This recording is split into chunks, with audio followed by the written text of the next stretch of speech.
নমস্কার, আমি সুদীপ প্রামাণিক। আমি 2017 সালে diploma in civil engineering pass করেছি কানলা পলিটেকনিক থেকে। তারপরে আমি সৌরভ দা সেন্ট্রয়েড সিভিল ইঞ্জিনিয়ারিং কোচিং সেন্টারে অ্যাডমিশান নিয়েছিলাম। অ্যাপ্রক্সিমেটলি 1.5 বছর মতো সময় লেগেছিল সমস্ত সাবজেক্ট উইথ কনসেপ্ট ক্লিয়ার করতে।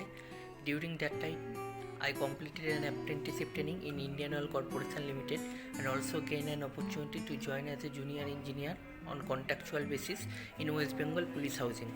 Currently serving as a junior engineer under Kolkata Metropolitan Development Authority. Joined in 2019.